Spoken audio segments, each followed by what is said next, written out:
Pessoal da torcida tricolor, o São Paulo está classificado. Estamos mais uma batalha, mais uma guerra. A gente conseguiu a classificação contra o América Mineiro com o Gabriel Perecini lá. Jogo muito complicado. Este é o vídeo de uma partida muito difícil. Parecia fácil, parecia que o São Paulo ia engrenar bem quando abriu 2-0, mas enfim, teve muitos desafios. O jogo acabou empatado, a classificação veio. E como a classificação veio, este vídeo é patrocinado por ninguém mais, ninguém menos que ele. O futebol.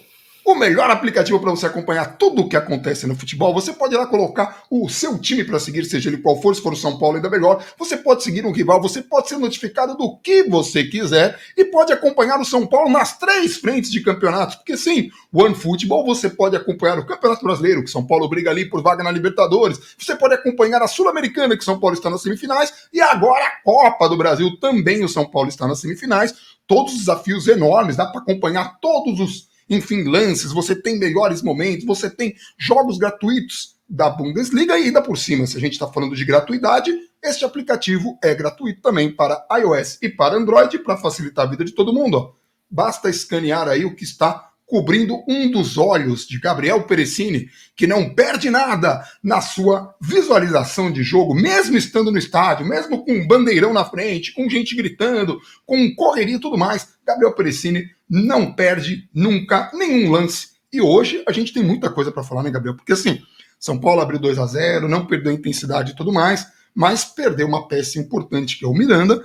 Vai fazer falta aí para o jogo contra o Flamengo, né? Que como ele foi expulso, ele não vai jogar a primeira partida, justamente a partida do Morumbi, já que nós tivemos sorteios dos mandos. A gente conseguiu fazer esse vídeo com um pouco de atraso, porque esse vídeo, cara, esse vídeo teve. Assim, acabou a energia, a gente ficou até 3 da manhã esperando a energia. O Hugo Pita, no meio do banho, se lascou todo, porque a energia acabou, ele não tinha o que ele fazer lá do alto Água do banho gelada dele. pra cacete. A gente ficou aqui esperando, aí não deu, aí a gente foi gravar e teve alguns outros problemas técnicos. A força psicomotora, a energia não é o forte Gabriel Perecini, que está sim muito feliz. Gabriel, o que você viu do jogo?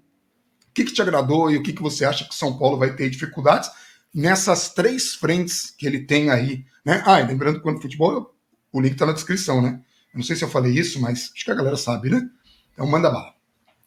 Assim, em termos pensando na escalação, né?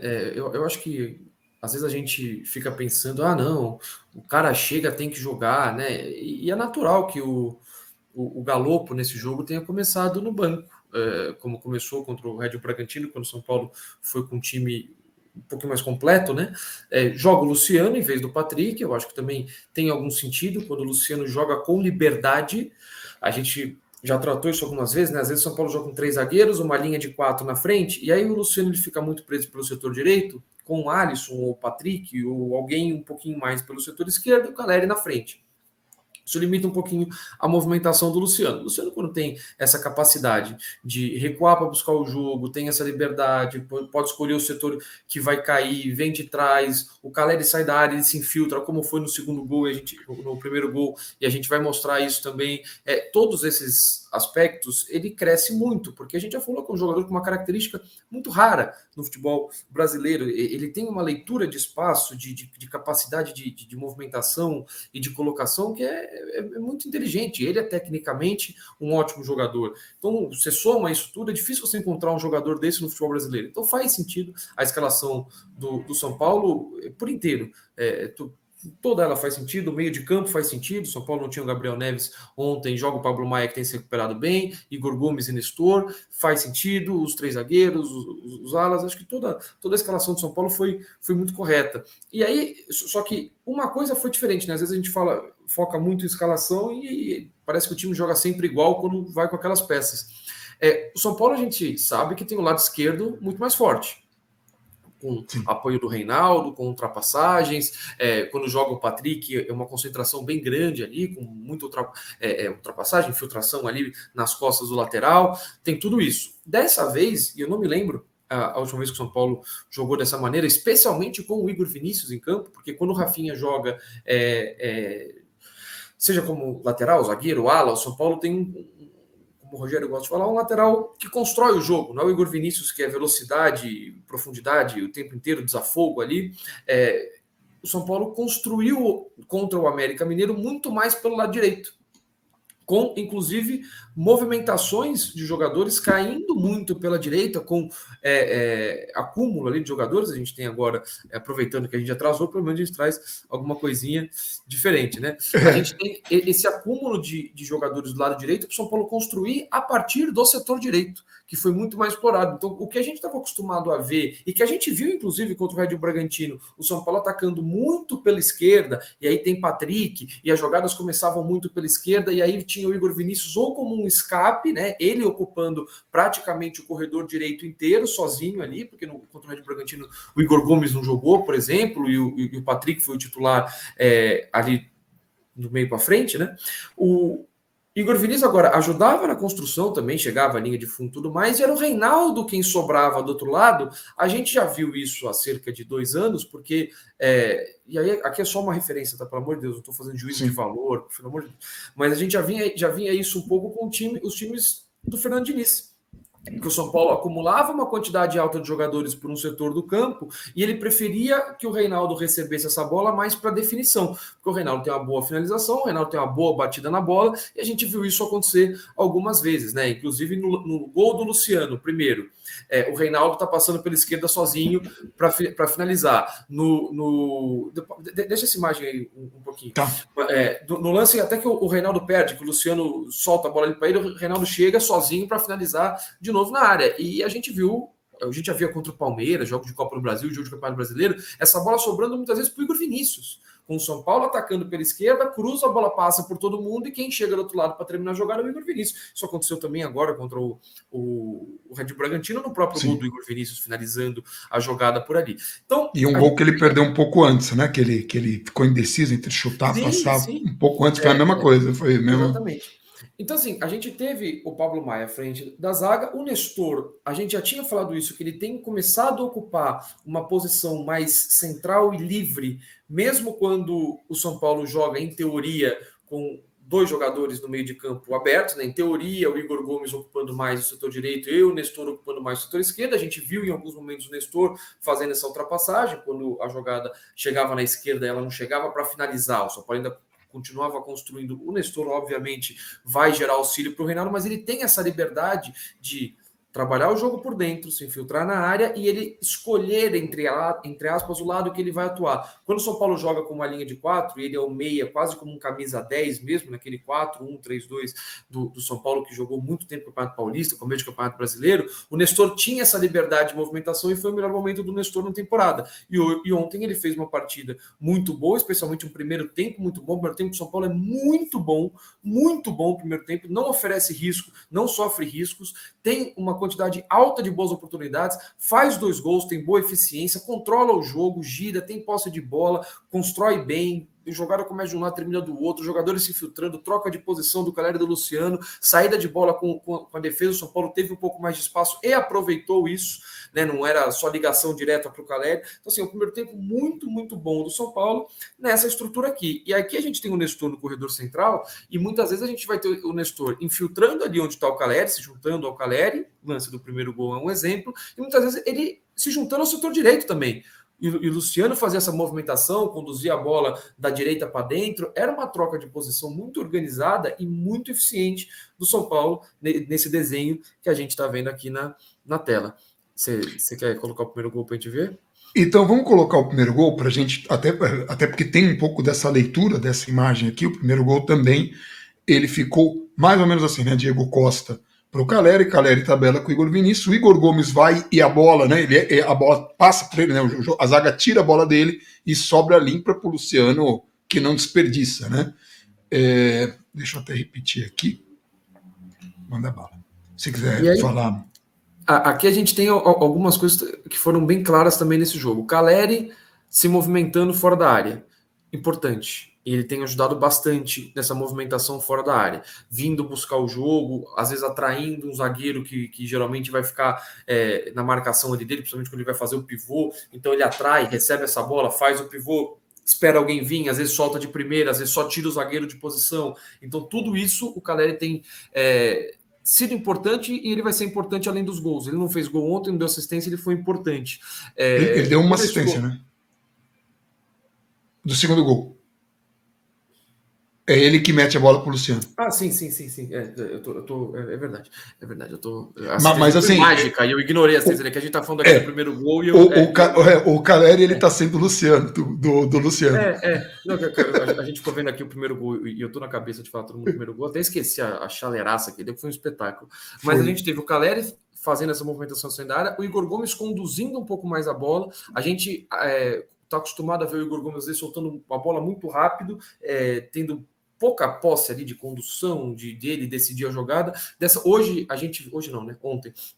A gente viu ele muitas vezes conduzindo muito bem a bola, ganhando o campo com isso. Nesse lance ele é desarmado, mas ele já é desarmado numa fase mais avançada, ele é desarmado indo em direção à área, então o zagueiro também tem que tira como pode, e a gente tem uma infiltração do Nestor. Esse gol, se você parar para comparar, ele tem alguns elementos muito parecidos, óbvio que não é igual, mas ele tem elementos muito parecidos com aquele golaço que o São Paulo fez com a Católica lá no Chile, a chapada do Caleri, com o passe de letra do Igor Gomes, com a jogadaça do Patrick, ele tem elementos muito claros. O Caleri vem buscar o jogo, tem uma jogada pelo lado, que o Igor Gomes não é exatamente pelo lado, ali, linha de fundo, mas ele estava indo pela lateral ali da área, tem a infiltração do Nestor, lá foi a infiltração do Igor Gomes, e tem um jogador para receber a bola na entrada da área, dessa vez foi o Luciano, não o Caleri. Então, assim, é um time muito bem treinado, a gente fala muitas vezes aqui de quanto o São Paulo, como o São Paulo tem uma cara. Você pode falar tudo do São Paulo, você só não pode falar duas coisas do São Paulo, que é um time que não se entrega,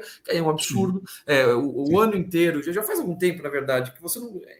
É ridículo você falar isso de 99% de jogadores que passaram pelo clube nesse período, e você não pode falar que não é um time que tem uma cara, que não é bem treinado e qualquer coisa assim, que pela sua proposta, ele não sei o que o São Paulo quer do jogo. Não, você sabe o que o São Paulo quer do jogo. É um time que consegue construir com posse, é um time que ora tem um pouco de aproximação, ora vai jogar com uma bola um pouco mais longa. O São Paulo se adapta também ao adversário, mas assim, mesmo quando vai mal dentro de ideias ali estabelecidas. Agora, se o time executou mal, se estava num dia ruim, se o adversário anulou as ideias de jogo naquele dia e o São Paulo não achou alternativas, o Rogério mexeu mal, mexeu bem, aí é outra história. Mas é um time que tem uma cara muito clara. E coisas que estão dentro da normalidade, né? A gente fala do trabalho do Rogério ser bom, é fácil falar quando vem uma classificação. Mas ontem poderia ter acontecido uma tragédia. Muita coisa aconteceu. Vamos mostrar o segundo gol primeiro?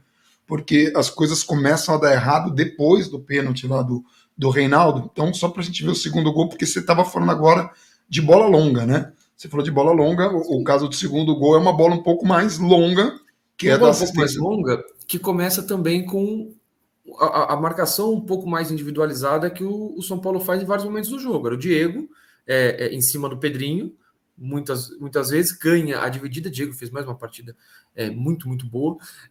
Vem o Caleri saindo da área, o zagueiro acompanha, sobra um buracão às costas e o Luciano lê esse buraco, já estão próximos, recebe a bola, o Caleri acha um passe magistral e o Luciano ali teve, vamos chamar de frieza, porque ele quase se enrolou um pouquinho, mas foi muito bem no corte, e quando ele percebeu, finalizou muito bem, a finalização é muito boa. O Luciano foi, obviamente, o cara não só do jogo, mas o cara da classificação do São Paulo, que fez os 3 gols da classificação, o jogo de ida também foi gol dele, com uma bela assistência do Igor Vinícius, que o Igor Vinícius também fez uma ótima partida. É muito difícil você achar alguém que não tenha feito uma grande partida. O Reinaldo teve um pouco abaixo, consideravelmente abaixo, e o Miranda acabou pela expulsão ali. Depois a gente fala da expulsão, mas... Mas o Reinaldo ele teve um problema aí, que ele teve o lance do pênalti, né, que foi em cima dele, e a bola que origina o segundo gol é ele que perde ali, né? Então por isso que ficou um peso maior nele, mas de novo... Na verdade não é a bola do segundo gol, acho que é a bola da expulsão do Miranda, né? Agora você me pegou. É a bola da expulsão do Miranda. O segundo gol é lá do outro lado, a jogada até que demora um pouquinho. Mas eu acho que no... Ah, tá. Sim, tá. Entendi. É isso mesmo.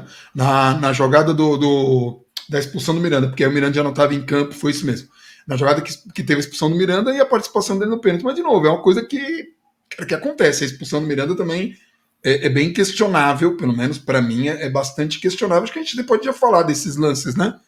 Se quiser agora, né? Ficou claro assim, como o Caleri consegue tirar muitas vezes o zagueiro de posição. Óbvio, ele não vai acertar o passe mágico sempre, mas o fato dele dar uma casquinha, o fato dele fazer um pivô e a leitura que ele tem que ter e o entrosamento é uma coisa que fique muito claro.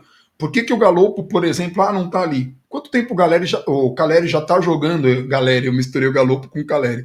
Quanto tempo o Caleri já tá jogando com o Luciano para saber como o cara se movimenta, percebe? Aí o cara recebe com um toque, ele já deixa o Luciano numa condição muito boa. Isso tudo é uma construção que leva tempo. Então, quando a gente fala assim, pô, o Galopo hoje não rendeu, não é uma crítica ao jogador que parece ter muito talento.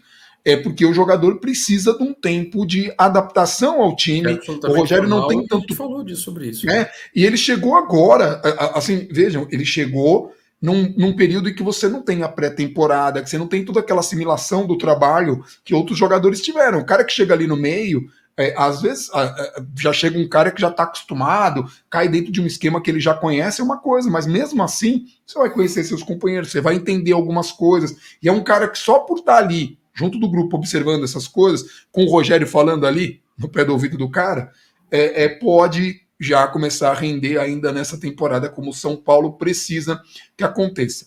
Aí a gente tem o lance do pênalti. Quer falar do lance específico do pênalti? Que Aí o você vai Reinaldo sobe. discutir, infelizmente você vai ter que discutir com a regra. Pela regra é pênalti, então é um problema, entendeu? O cara vai lá, sobe, a bola pega, sei lá onde, do braço, mas o braço tá levantado. Caraca, o cara tá subindo de cabeça, tá colado no cara, tá de costas. Caraca, mas tudo bem, é um movimento que é A, natural. Não, a não é que regra. o cara tá parado assim, aí ele vai disputar de cabeça, ele abaixa a cabeça e abre os bração assim, faz Não, é, assim, não é igual o que o goleiro de cara tá handebol. deitado no chão e joga vôlei com a bola duas vezes. Não é Exatamente, isso. exatamente.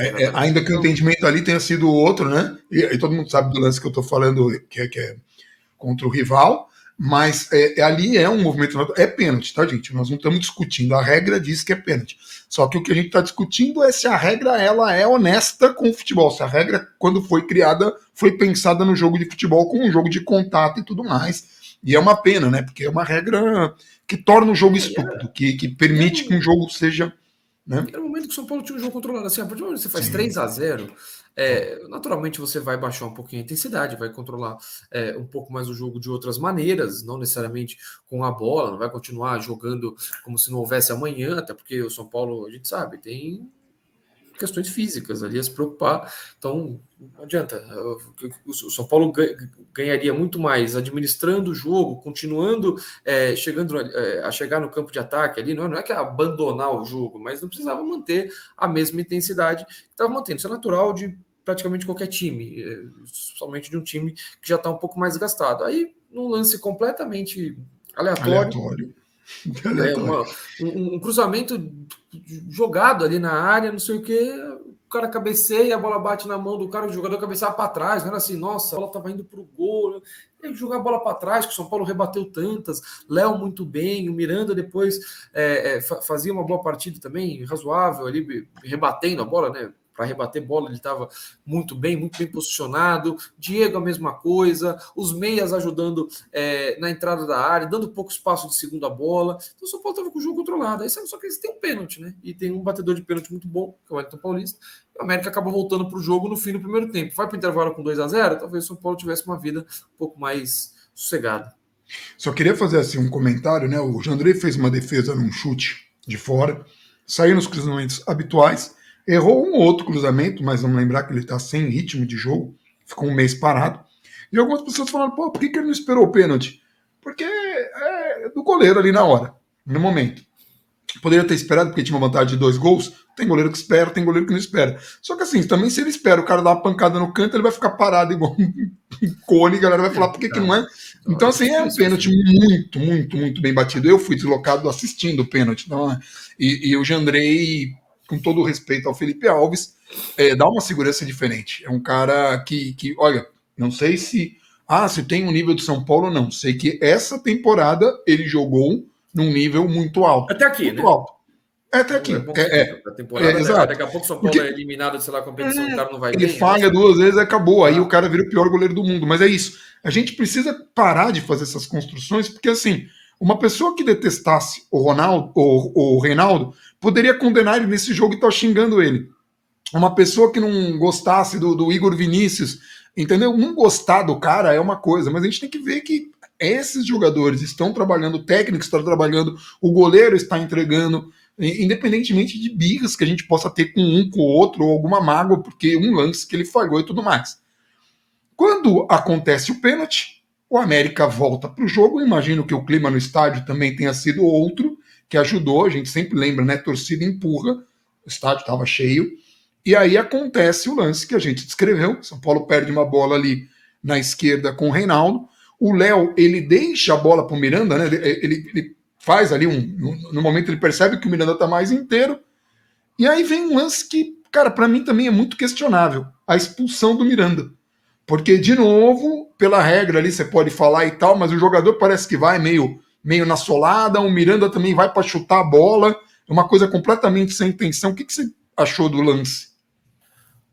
A questão do Miranda, assim, tem dois pontos. O primeiro, assim, no jogo do passado contra o Red Bull Bragantino, ele já tinha acertado um lance muito parecido. Ele vai com o pé alto, o jogador do Red Bull Bragantino dá um toquinho na bola e ele vai com a trava e ele pega aqui de raspão no ombro do Arthur.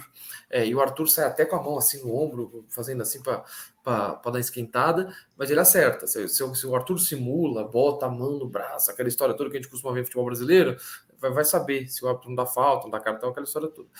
Esse lance, especificamente nesse jogo, até é porque assim, é um lance interpretativo. E a ideia do árbitro, ou o critério do árbitro até então, era de menos cartões. Era de deixar ter choque, de deixar ter contato, muitas vezes deixar ter puxão. Era o critério do árbitro. O Igor Gomes poderia ter tomado o cartão amarelo, não tomou. Eu não lembro quem que fez a falta no Igor Gomes, poderia ter tomado o cartão amarelo, não tomou. O árbitro estava deixando o jogo seguir por essa linha. Com o Miranda, sim, ele preferiu dar o cartão amarelo. Pelo critério dele, pelos critérios dele, não deveria dar o cartão amarelo. Para o Miranda nesse lance, os dois vão com o pé e tudo mais, elevado, o Miranda pega muito de leve. Se o Miranda tivesse acertado em cheio, cara, dessa baita pancada, tivesse uma intensidade na pancada. E o cara vai numa meio solada, ele já tinha acertado no começo do jogo o Pablo Maia, ficou roxo, inclusive a perna, ele tinha tomado o cartão amarelo por esse lance, salvo engano, é o mesmo jogador, não é?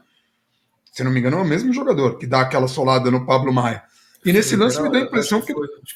Se eu estiver enganado, daí vocês podem me xingar, porque eu tive todo o tempo do mundo para verificar e eu fiquei na minha memória mesmo. Mas, salvo engano, é o mesmo jogador.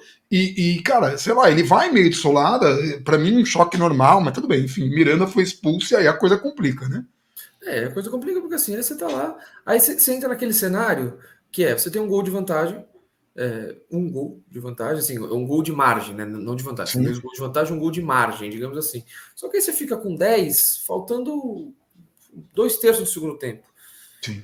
E aí você entra naquele critério que é o seguinte: em qualquer momento do jogo, se eu tomar um gol, vira Deus nos acuda, porque aí eu tô com um homem a menos jogando na casa do adversário que vem empolgado buscando 2 gols, ele só precisa de mais um para levar o jogo para os pênaltis. Ele precisa de mais um para tirar a minha classificação, pelo menos temporariamente.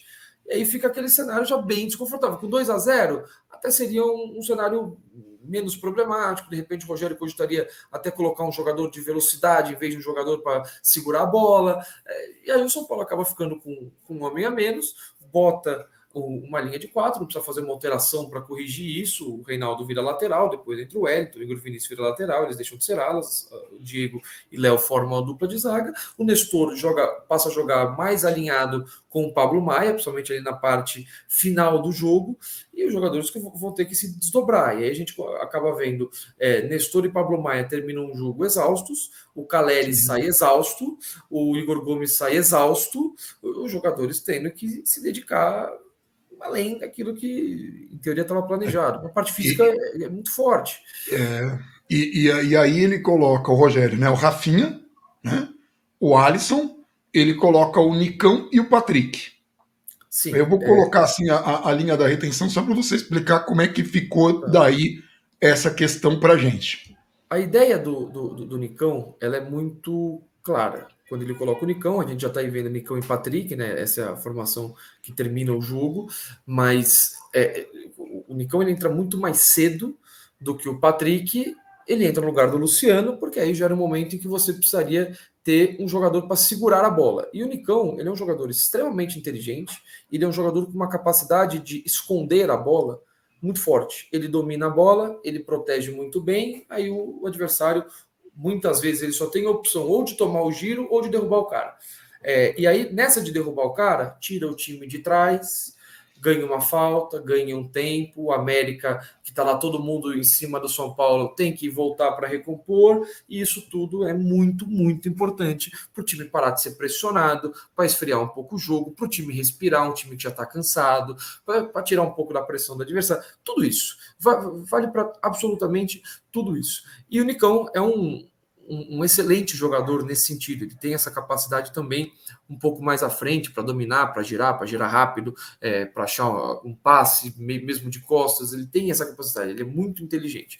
E aí o problema é que ele foi muito irregular ontem. Então, assim, nessa questão da retenção da bola, ele foi muito bem. Ele chamou ali 2 ou 3 faltas que foram muito importantes para o São Paulo, principalmente no campo de defesa, para tirar o time de trás, como eu falei. Só que um pouco mais à frente, ali para puxar o contra-ataque, às vezes para definir uma bola, às vezes para jogar de frente e matar o jogo, qualquer coisa nesse sentido, ele foi mal. E ele foi mal assim, ele perdia a bola muito fácil, ele fazia o oposto do que ele fazia nessa retenção. Então ele acabou tendo altos e baixos ali dentro do mesmo jogo, mas para um time que estava com 10, ele acabou sendo importante para ganhar esses minutos aí, né? E aí é mais uma alteração que o Rogério, obviamente, leu muito bem o jogo, fez essa alteração muito bem. O Alisson já tinha entrado também para fechar aquele lado direito para dar uma renovada. Ele é um jogador também com um papel tático muito importante. O Igor já estava bem desgastado. O Alisson é até mais rápido que o Igor para uma eventual escapada em contra-ataque. E aí, no fim do jogo, o Rogério coloca o Patrick, o Caleri já pendurado, né? Não pendurado para esse jogo, pendurado na Copa do Brasil, e o Patrick também com capacidade para proteger, porque ali já era um momento que o São Paulo precisava segurar a bola na linha de fundo. O Patrick também tem capacidade de segurar a bola e dar um giro se precisar. O Rogério tinha colocado o Nicão junto com o Wellington, porque o Reinaldo já não estava bem. O São Paulo voltaria para uma linha de 4 e o Wellington, ele pelo menos tem essa velocidade. Ele acabou não usando essa velocidade, mas defensivamente ele foi bem, melhor do que nas últimas partidas, inclusive. Não tomou bola nas costas, foi um jogador bem seguro, conseguiu controlar bem o seu lado pela esquerda. E o Patrick entrou para ter a mesma função, como a gente falou, segura, prende, dá o corpo, gasta tempo, ganha o lateral, o homem de referência joga o lateral, põe no peito. O São Paulo terminou o jogo, obviamente, com um time muito mais físico, tático, defensivo em alguns momentos. Aí entra o Rafinha no lugar do Igor Vinícius. O Igor Vinícius não estava mal, nem defensivamente o Igor Vinícius estava mal, mas o Rafinha estava mais inteiro, não estava jogando. E tem o Rafinha está acostumado a ser zagueiro, né? Também. Às vezes jogar como um zagueiro. Pelo menos nessa temporada no São Paulo. Então, assim, foram formações que o São Paulo utilizou para fechar ali somente o meio do ataque do América. O América basicamente conseguiu, ou melhor, tentou pressionar o São Paulo muito com o Chuveirinho. E aí, Chuveirinho, a gente tinha o Jandrei muito bem, teve o Léo numa partida excepcional, o Diego muito, muito bem mais uma vez.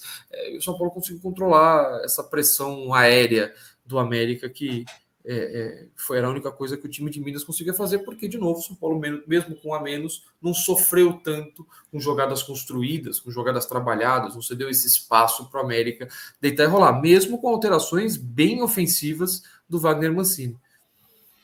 E agora vamos lembrar que, falando de Copa do Brasil, a gente tem a seguinte situação: São Paulo e Flamengo de um lado, Corinthians e Fluminense do outro.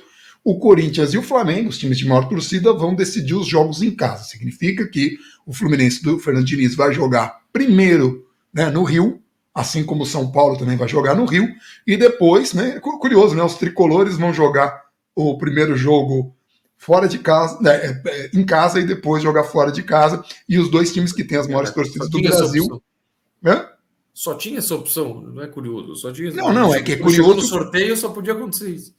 Os dois jogavam a primeira em casa, ou os dois jogavam a segunda fora. Sim, mas é curioso que os dois são tricolores de um lado, os outros dois são as maiores torcidas, e ficou essa coisa emblemática. E ainda mais o Fernando Diniz tem trabalhado no São Paulo, indo pro Fluminense, enfim.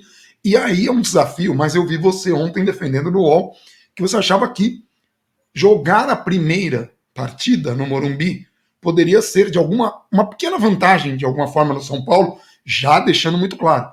Flamengo é muito favorito, muito favorito. Tem um time com um elenco muito forte, já teve jogador aí que estava falando bobagem e tudo mais, já estava, né, enfim, crescendo e tal, mas bom, enfim, segue. E aí eu ia te perguntar, o que você acha? O Flamengo é extremamente favorito.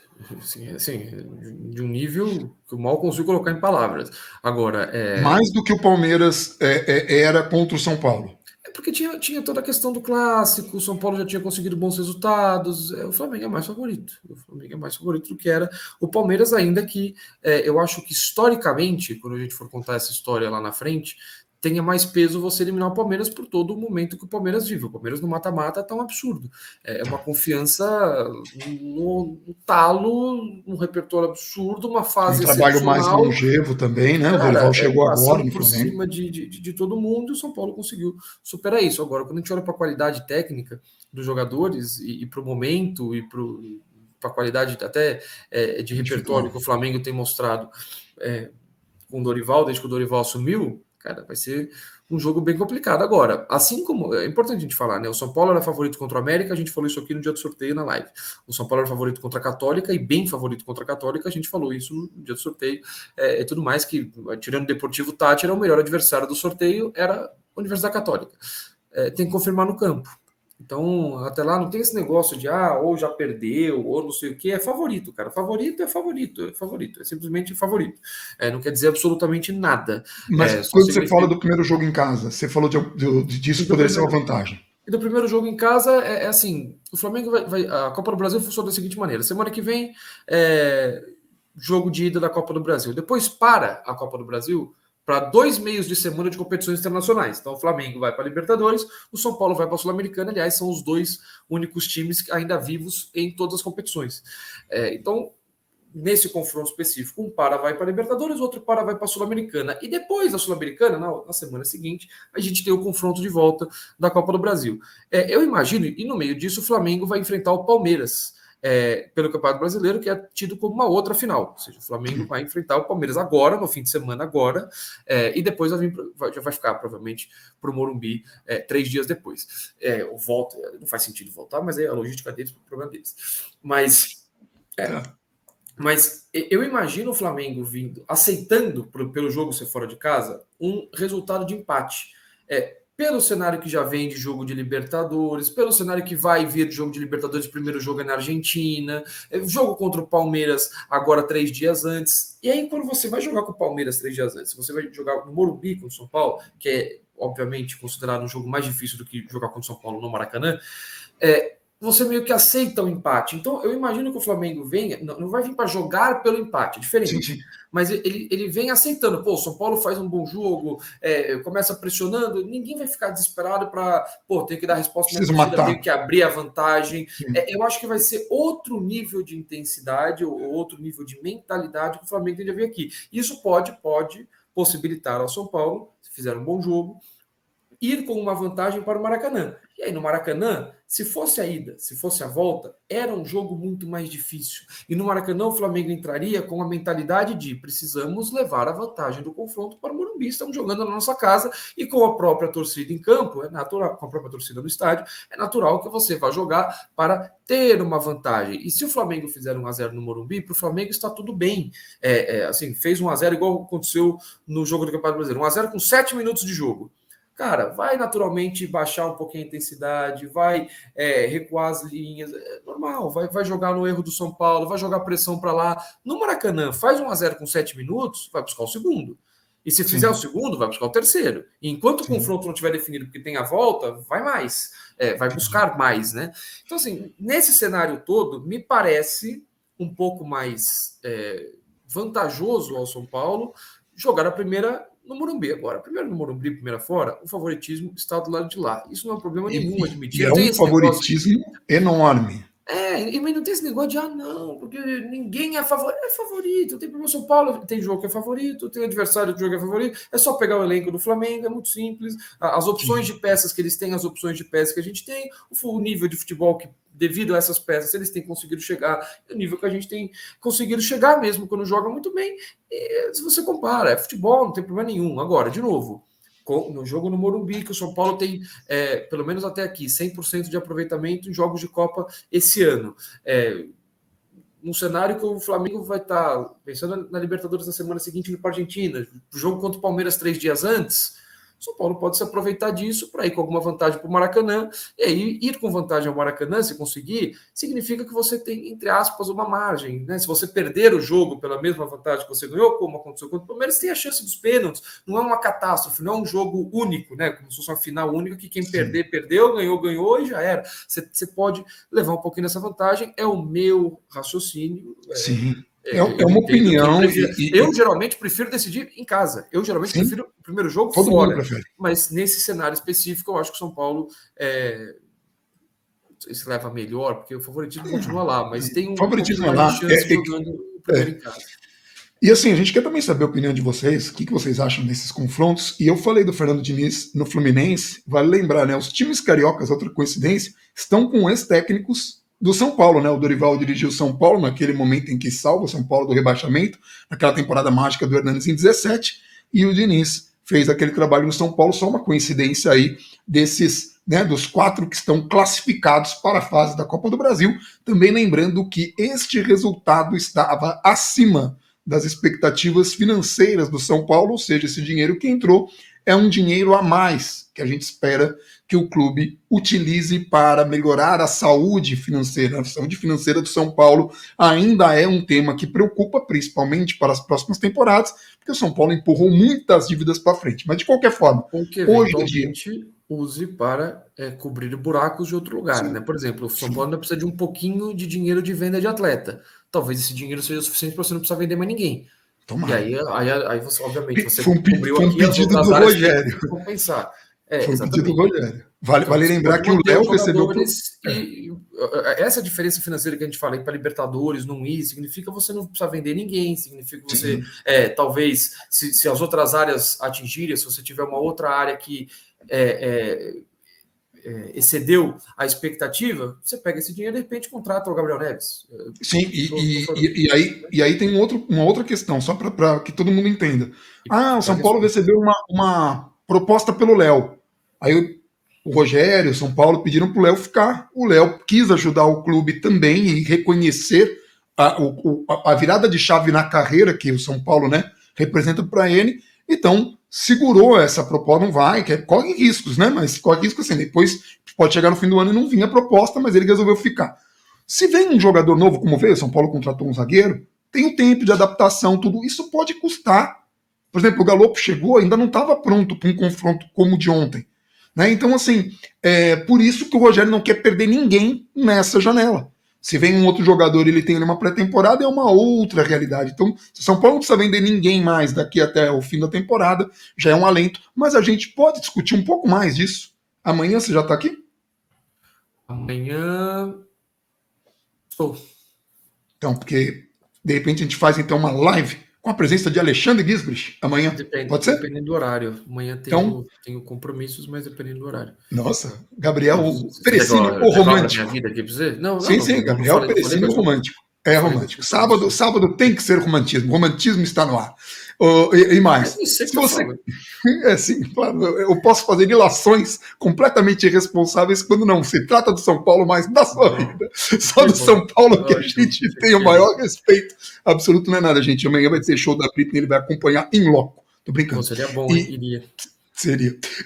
Então, assim, para você saber que horas vai ser a live, fique de olho aqui na comunidade e também no Twitter, aqui estão nossas contas. E fale também aqui nos comentários, se puder, curtir, compartilhar, se você prefere esse formato. Porque a gente está pensando em fazer uma reformulação para fazer o vídeo de jogo sempre no dia seguinte, mas eu faço um vídeo que sai logo depois da live do UOL. Então, deixa aí nos comentários que dá para a gente estruturar mais, fazer os golzinhos, eu achei bonitinho e tal, bacana. É isso, classificação, todo mundo feliz. Gabriel Perecini, romântico, amanhã estará na live junto comigo e com o Alexandre Gisbrich para discutir um pouco mais de São Paulo. Pelo menos a gente acha que vai estar. Se não tiver, a gente arruma um substituto ali de última hora, fala ali com o Rogério se ele pode emprestar alguém do elenco aí. E é isso. A gente vai ficando por aqui. Um abração para todo mundo e vamos São Paulo.